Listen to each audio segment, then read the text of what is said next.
Hi, I'm Chris King. I'm creative director for Battery Staple Games.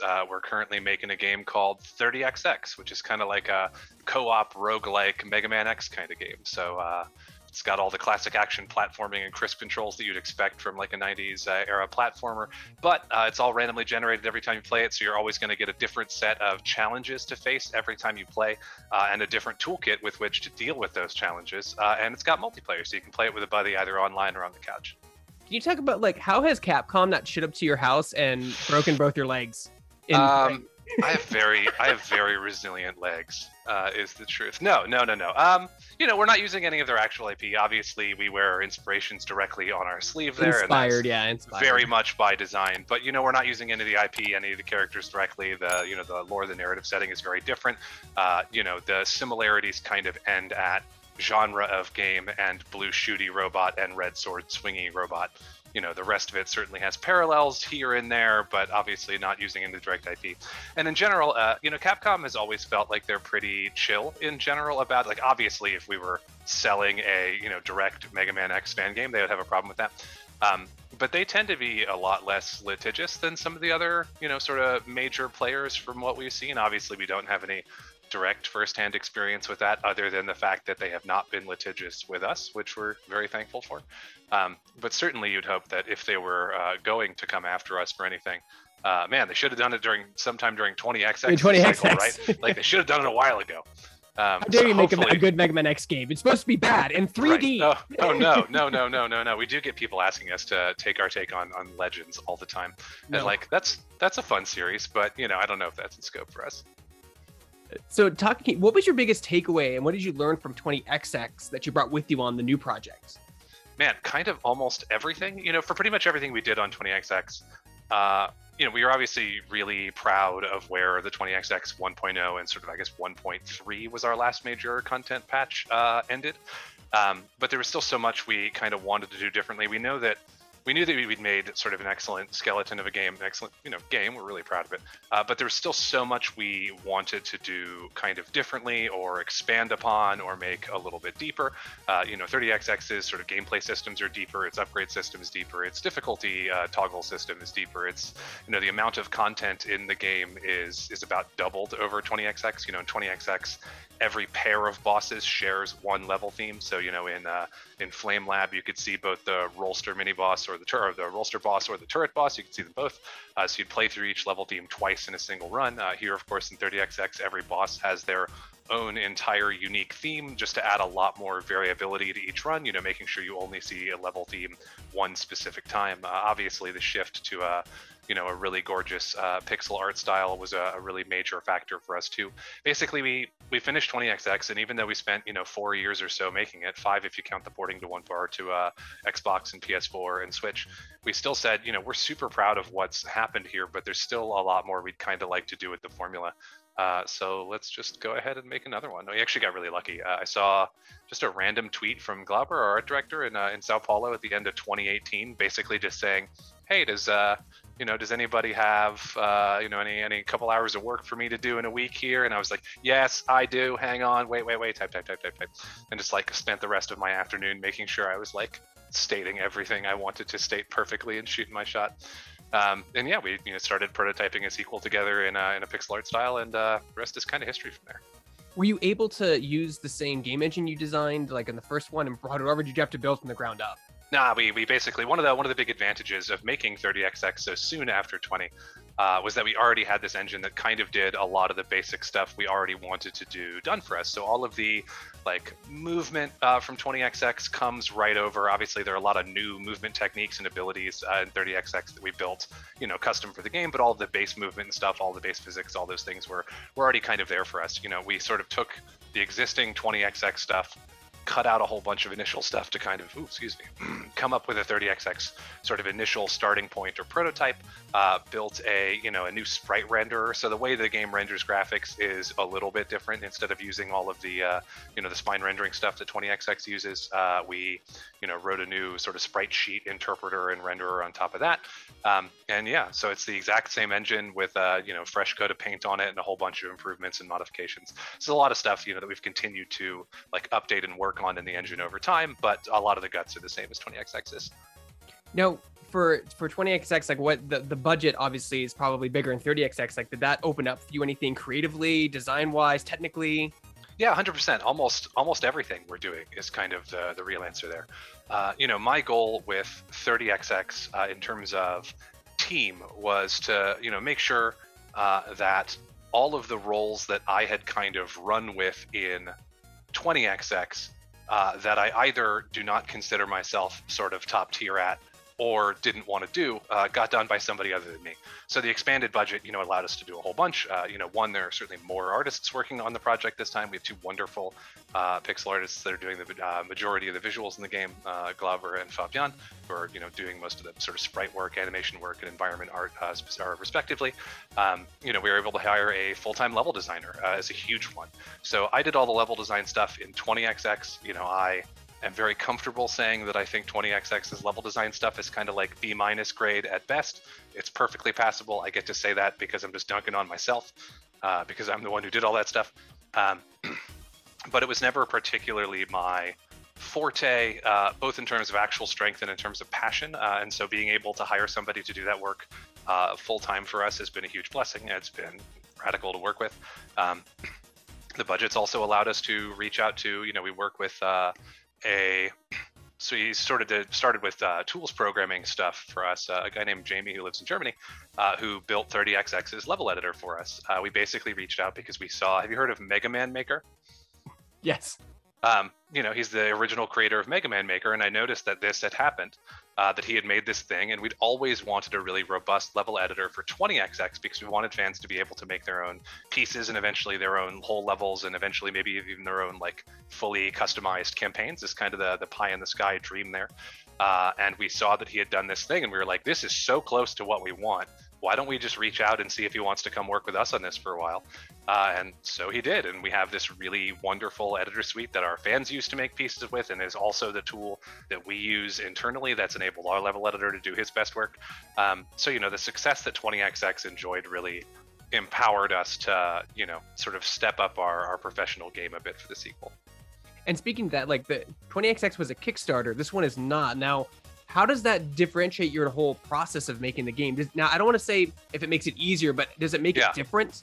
It's an interesting question. I think the top level, like 10,000 foot answer is no. And the reason it's no is because we still have this early access community that we're really big fans of, that we work very closely with in terms of like design feedback and iteration and that sort of thing. Like, our early access community is a really big design voice in how we sort of perceive the way our own work on the game is going.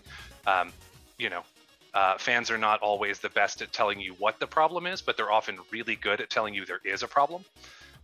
And we, our sort of design shtick as a team has always been, let's sort of build this skeleton of stuff that we think is really fun. And then we're going to come to our fan base and say, hey, we think this is fun. Tell us the following. A, is this fun? B, how can we make it more fun? C, are there any sort of like low-hanging fruit kinds of things that we probably should have done in the first place here that we haven't quite added to this system yet? And so over the course of 30XX's development, we've been, adding new features, adding new systems, going deeper on other systems, deeper on other features, cutting back on the parts of those systems that don't quite work out the way we wanted them to, that sort of thing. So coming back to the original question about Kickstarter, no, I don't think it's been different because we have this other community that we're instead super into, super beholden to. And we were much more involved with our early access community in 20XX than the Kickstarter community anyway. We chose not to do Kickstarter this time around, mostly because of how stressful the one was on 20XX. We knew, we'd barely scraped by on that Kickstarter when it was still Echoes of Eridu back in like 2014. I remember, I talked to you about it. I remember that, yeah. It was horrifying. It was absolutely horrifying. That was one of the most stressful months of my life. Without a really good reason, because funding was already taken care of for us. We didn't really need to worry about the money specifically. I certainly, there's a part of me that's definitely like a little bit like path not taken, what if kind of thing, because obviously, like, if you can launch a good Kickstarter campaign, you can make a whole bunch of early money that you don't have to worry about. Kickstarter's fees on initial copies are obviously lower than what Steam takes. Of course, that does kind of come with its own competing forces. Like, let's say, just for total sake of argument, Kickstarter's backers would have ended up being, 30% of the people who would have bought the game day one early access on Steam, just as a total hypothetical. It also means that the amount of organic Steam purchasing we're seeing on day one is only going to be 70% of what it would have been, because that other 30% of people have keys, right? So they don't count as purchasers. They don't give us that boost in Steam's algorithm. So there's a lot of give and take there. We're pretty confident in that decision, but I do wonder, what if we had done Kickstarter for this too? Would anything have been different? Well, sometimes Kickstarters aren't like meant to fund the game completely. They're meant to show like a publisher there's interest, and then he fronts the rest of the money. Like sometimes, not all the Bingo. time. Yeah, completely agree. Thankfully, we didn't really need that for 30XX, so it didn't really have to enter into the calculus for us. Now, I do want to talk about the art style, because I'm not saying 20XX looks bad at all, but when you put it next to this one, you're like, wow. Sure. It looks like a much lower budget game than it does. This one just looks much like prettier. There's more movement. There's more art. There's more things happening on screen. Like, what made you decide to go pixel art? It seems like the obvious choice, but you also have like 3D, hand-drawn 2D animation that you could just animate in with animations. It's always kind of felt like the game belonged in that style. I'm super proud of the 20XX team. We did incredible things, given that it was basically everybody on the team's first game that they had made. Right. But a lot of that decision making, like if we could have had 30XX in this, or 20XX in this style from the get-go, that's probably something we would have done. Would it have gone as well if I didn't have the experience managing the 20XX team in the first place? Because obviously 30XX is working under a larger budget with a larger team. There's so much stuff with 20XX that we ended up, kind of scrapping in between its first iteration and 1.0. Like I was telling somebody the other day that 20XX has big Ship of Theseus energy, because when it first launched in early access, basically every single visual asset in 20XX was removed at some point in between early access and shipping and 1.0. None of the assets survived. I don't think there's a single one. Literally everything got redone. It was a big learning process for us. I think I'd always felt that the game belonged in this kind of style. It's a really natural fit for the kind of game. It helps with sort of visual messaging for players looking at it for the first time, identifying what it is, especially in today's really crowded marketplace, and the games market for 2D side scrollers, 2D action platformers has gotten so much hotter since 20XX came out. It's been 4 or 5 years now, right? If you want to count the beginning of early access, it's been, oh shit, we're old. 8 we are old. 8 years since 20XX hit early access, a very long time ago. So anything that helps you kind of, when you have somebody who isn't aware of your game who's looking at your Steam page for the very first time, you get maybe 3 seconds of them looking at your game before they kind of make their first go, no-go decision on whether or not to keep looking at your game. Like when you're looking at your Steam Discovery queue, do you watch every trailer in full, or do you watch most of the trailers for about 3 seconds, say, I'm not really in the mood for this, and 3 click the next one? 3 seconds, because the metric, I think, and it may have changed, it's 100 games per week on Steam are released. It's a lot, yeah. I'd be surprised if it's that low. I think it might even be more than that now. But exactly, so, anything we could do with the style to, sort of more quickly, more rapidly present to any, would-be game lookers or purchasers what we are and what we're all about in that critical 3-second window is worth almost any investment. And that was a huge piece of why we did it too. So, and you have online co-op in this too. Was that a new challenge for you guys as well, to implement online play with friends? So online was actually in 20XX as well. It was a new challenge for us then. In hindsight, maybe we shouldn't have done it. I built, this was a custom C++ engine I built for the first time. I literally started with one of those. It was a DirectX. It was a big old shout out to, I believe it's directxtutorial.com. I don't know if that site still exists. I don't know if that's the right site, but I literally started on one of those DX9 tutorials that's here's how you render one triangle with a rainbow gradient to its own window, and then just worked on it for several years until it was 20XX. It's got kind of very draw the rest of the effing owl energy to it. Right. Begin with a triangle. Now you have 20XX, step 3. But we kind of built it all brick by brick, and so also building all of the netcode brick by brick, it just comes with its own set of extra challenges. The tools for testing a lot of this stuff are not very good. When you're debugging other issues, netplay is a giant pain in the ass for, so many reasons, but I think the biggest ones for us were sort of testing burden on top of it. If you want to test any kind of netplay related issue, you need to, be able to reproduce the conditions under which that issue occurred. And sometimes the issues sometimes those kinds of issues are due to any kind of internet non-robustness going on. If an issue only happens because I'm playing in Seattle and my buddy is playing in Japan, like that's, you know, kind of hard to track down with basic setup stuff. Like I've since learned there are really solid tools for mimicking those kinds of internet conditions, but even so, you know, a lot of that stuff isn't really super deterministic in like the sense that you can just create an arbitrarily bad internet connection and those bugs will show back up. So testing that sort of stuff is a giant pain in the butt, and of course, there's just a ton of extra work that kind of goes into, you know, reproducing any of those scenarios and trying to debug and fix any kind of issues that appear.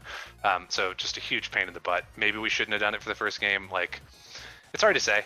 It's obviously, I don't have the hindsight to know what percentage of people would have not have purchased 20XX if it didn't have online co-op. I know it was a big selling point for us over, you know, Mighty Number 9 when people were comparing them to us a lot, but I have no idea in the long term, you know, if I spent, you know, 20% or 15% of development just on online play related stuff, you know, was that worth it? I have no idea. Yeah, like going back to the Kickstarter thing, like you said, like you made that promise, you have to fulfill it. You said. Did we make? Did you make a promise? That's Sometimes. a really good question. I'm kind of looking it up now. I'm pretty sure that was a stretch goal for us and we ended up doing it anyway. Okay. But I'm not 100% sure. Anyway, I don't think it was a hard promise for us. You know, fortunately, we didn't make any of that. This is a weird brand new sentence. Fortunately, we didn't make any of our Kickstarter stretch goals, comma, which means any of the kind of like crazy things that we promised just aren't part of it. If you'll remember, you know, there's a really good comparison point for us here. Obviously, you know, 20XX is not Shovel Knight, but the Shovel Knight guys raised $18 bajillion on Kickstarter. They did. And as a result, they were beholden to their Kickstarter promises for like, years. It went on for years. In Years 2019, they were still doing it. Like in 2019, they finally finished it that year, which was crazy. Yeah, you gotta admire the dedication there because that is dedication, is what that is. I don't know. That's obviously it's a lot. That's a lot. No, you have this new game features a modular difficulty. Like, talk a little bit about that and how hard is too hard for a platformer like 30XX, and how easy is too easy, and how do you gauge it? Man, this is not only an incredible question in general, but also a very difficult question. It's also one that's kind of been relevant in our community of late because, of course, you know, we attract a wide variety of sort of player skill levels to the game, and it's important that the game is, you know, as approachable as possible with its sort of different modes and different ways that you can engage with the game. But of course, if the base game is, you know, way too easy, somebody who's, you know, really, really into this will dig into it. They'll clear the game in, you know, 1 or 2 sessions and be like, you know, it's a little bit too much of a softball for me. Certainly from a business and marketing standpoint, it's better for the floor of the game to be easier rather than harder. You know, there's definitely like a decreasing player size funnel in terms of people who are interested in the higher difficulty, the higher that difficulty goes. So the goal for us is for, you know, sort of entropy 0, which is sort of the base difficulty of the game, to be very approachable. We don't intend for players with, you know, little action or action platforming experience to clear the game quickly on entropy 0. The game is kind of balanced around newer players to this kind of game being able to learn and build on their own skills and, you know, also achieve some level of minor permanent upgrades that help things some, so that the combination of sort of character progression and personal skill and knowledge eventually allows them to at least overcome entropy 0 is kind of that's where the base is. So we get reports all the time from players who didn't play 20XX who jump into 30 say, I played your game, I got to like level 2 or 3 on my first try and I was like, shit, I want to see what else is out there. I got to level 3 or 4. I felt a little more determined by it. I got to level 6 and I got wiped by this. And, you know, 10 or 15 runs in, I finally got through. And then I noticed this giant, you know, difficulty toggle thing that you guys have got going on. Anyway, our approach to difficulty is basically taking 20XX's skull system, of course named after the Halo difficulty toggle system of the same type, where there are all these sort of optional binary difficulty toggles the player can turn on to make the game harder. We sort of took all of those, added a bunch more of them, added sort of more varied ones, and then made them all much more granular. So this time around, most of them have multiple ranks to them. So in, you know, an example here is that in 20XX, there's an Undying Skull that just flat out doubles the health of all enemies. entries. In 30XX, we've broken that skull up into 2 pieces called an entropy condition, one of which increases basic enemy health by up to 4 ranks that are sort of on a sliding scale, and the other one increases boss health by a whole whack. So you can kind of customize the difficulty of your experience to kind of the right amount of tension for you.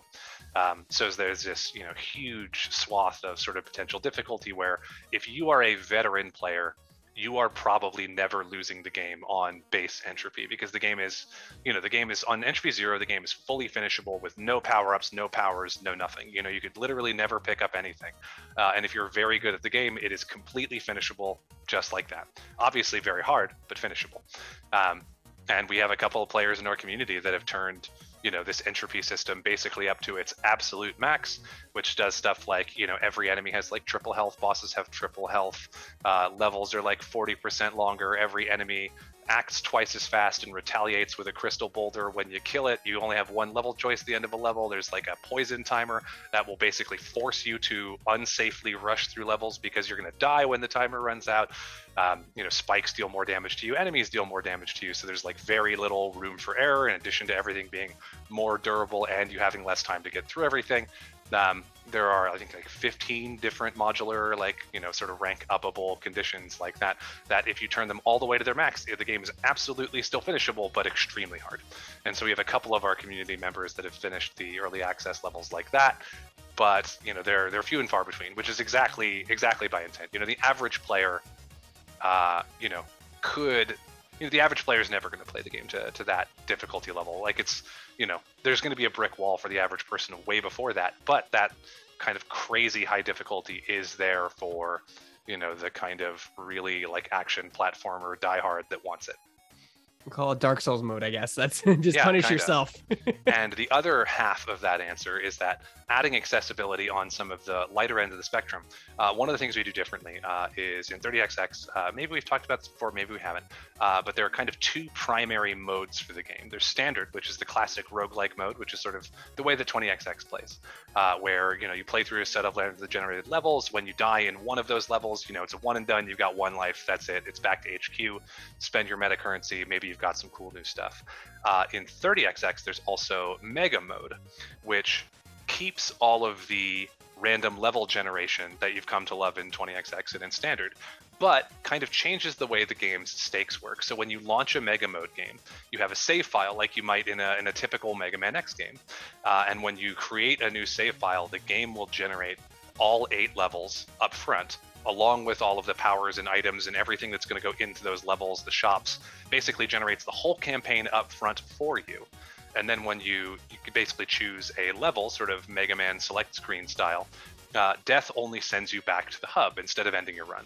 So it basically gives you a randomly generated classic Mega Man style campaign instead of the kind of 1 death resets everything kind of run. So for both newer players who are, it serves three main purposes. The first is that it's a great entry point for newer players because the stakes are lower. And so if you're not used to roguelikes, if you haven't played many of them, if you don't like permanent death for whatever reason, that's for you. We got a lot of players for the second bit is that we didn't know when we made 20XX how many players were going to latch on to our sort of Mega Man playstyle vibes, moment-to-moment gameplay, but then say, well, shit, I don't want a roguelike. I don't like permanent death. I don't want these flavors. We knew that when we made 20XX that a lot of our sort of thrust there was that we needed to be pretty differentiated from a classic Mega Man game somehow, because we didn't just want to make a direct Mega Man clone in every flavor and aesthetic, because who are we to say that we can make a game that's going to stand up against those favorably? So society will be the judge. Exactly. So we knew we had to sort of have a different aesthetic flavor there. So it's part of why we made 20XX, a roguelike. It was kind of why we said Mega Man, sort of meets a Binding of Isaac kind of thing. But with 30, we realized that there's a huge set of our fans who would have judged us favorably, even if we hadn't been a roguelike, who said, just give me a whole campaign, remove permanent death, let me, try the same challenge over and over until I can master it, please. And so Mega Mode is there for them. And lastly, Mega Mode is kind of there for, experienced players who just kind of want to turn up the heat with crazy entropy condition levels that, they probably wouldn't have fun with on a whole run level, because some of that, they get kind of insane. And so you can, turn them all on in Mega Mode and be able to play at this super high level of difficulty with lowered stakes, which kind of brings its own fun, flavorful challenge instead of just the base game.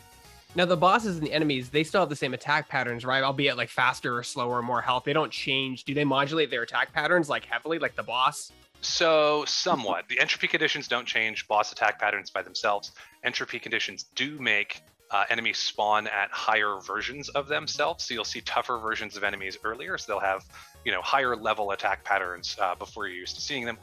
Some of the entropy conditions do add there's one that adds an additional retaliation death strike to every enemy. So they're extra sort of projectiles to weave in and out of and dodge as you play. Other than that, they do increase sort of enemy attack rate, things like that. But not directly other attacks at this point. That might be something we change. That's something I'd love to do, but is also very expensive. So I don't know if we're gonna have time to do it before 1.0. And then my last question for you, Chris, is what was the hardest thing from a design standpoint to nail down with 30XX? Because for me, looking at it from an outside perspective, I would say the jumping, right? How does the jumping feel? Is it too fast? Is it too slow? Am I landing? Am I sliding? Am I sliding too much? Yeah, it's a great question. Thankfully, this is kind of specifically when it comes to sort of control and game feel, this is almost something that was already a solved problem for us. It was kind of something we got for free because we spent so gosh darn long doing it in 20XX. In 30XX to date, all of the core movement and stuff is basically unchanged from the first game. I think that's something we really got right the first time because we spent a tremendous amount of time working, iterating, tiny polishes, tiny tweaks here and there to get it feeling exactly the way that we thought it fit best. And so while there have still been a lot of sort of quality of life tweaks over the course of 30XX, new kinds of movement tech, that sort of stuff, at least from that perspective, we haven't had to change a lot. With 30XX, I think the biggest challenge has been, making our systems deeper and more engaging, but trying not to overdevelop them. And that's something we kind of still go back and forth with on the community. We have here's an example of this.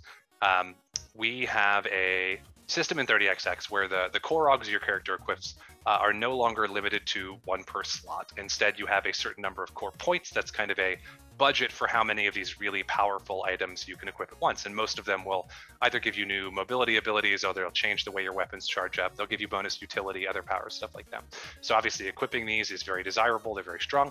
And something we have in 30XX that we didn't have in 20XX is the potential for a whole bunch of, basically there's not unintentional synergy, but there are new and powerful synergies. So most of the Buster modifications, for example, the Buster cores, end up modifying something about your character's attack or your charged attack.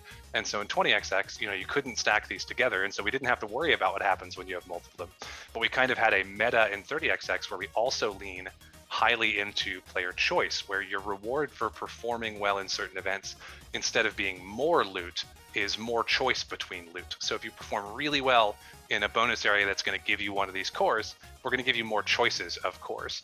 And so combining being able to use multiple cores of the same slot with this enhanced choice often led to a place kind of earlier in our development cycle where players could very reliably get a whole bunch of these Buster cores all at once and suddenly have fast, extra level charging, shot deleting, persistent projectiles on screen that cover the whole screen at once and blah, blah, blah, blah. And so there's just been a lot more, because we're going deeper on systems this time, there's also a lot more kind of iteration that we have to do in kind of internal policing of the game itself to make sure that the changes we're making, while they add extra room for customization and player expression, don't also add a whole lot of extra room for abuse or for game mechanics that end up being too easy, too straightforward or too common to trivialize. It's important to us in any kind of roguelike with a lot of build diversity that, every now and again, you're going to have God runs where you get the right set of items at the right time, you get good stuff in shops and a lot of money to buy them with, and you just have runs where you feel unstoppable. And those happening is great, but those happening very reliably makes the game get old fast. And so there's a lot more kind of policing of those kinds of systems this time around for us to make sure that the game kind of has the right density of, we always want, obviously every run is finishable regardless of item loadout, but we want to make sure that, the runs that truly feel super standout are a little bit few and far between. So the player always there's something to chase, but is making kind of intelligent decisions about what they're being offered in the meantime. And there's been a lot more sort of back and forth on that this time around. My last question is, when is the game coming out? According to your trailers, it's going to come out in 888 years. Maybe. Yeah, so it's a long time. You have a little bit of leeway there because it has X at the end. So. Yeah, we know that fans, probably don't want to wait 88 or 888 years. It's a little bit long, but indie game dev takes a while sometimes. You're inspired by Star Citizen. I get it. Yeah, exactly. Owlboy took 10 years. Why not us? Anyway, we've been saying, so 1.0 for us is, it's a big line in the sand. I'm going to preface what I'm saying here by saying that kind of our dream here is that we get to keep making content for 30XX for a good while. Provided that 1.0 sales are strong enough, we want to continue to reinvest that money back into 30XX, not just into new battery staple projects, but also directly back into 30XX to keep building more content for the game that we think is fun stuff on top of the set of promises that we think really fulfills the sort of core 1.0 vision of the game for us. So exactly when that is kind of line in the sandy. We've been saying, 1.0 is probably sometime in the next 12 months, but we're not going to tell you where at all, or give you any hint of where in that period it's going to be. It's just it's all about making sure that the game fulfills our core promises, that we've done everything we think basically, when we ship 1.0, the core question is, if we never touch this game again, would we feel like we'd done what we set out to do with the game? And if the answer is yes, then it's an appropriate time for that. And then it's just about finding the right marketing timing.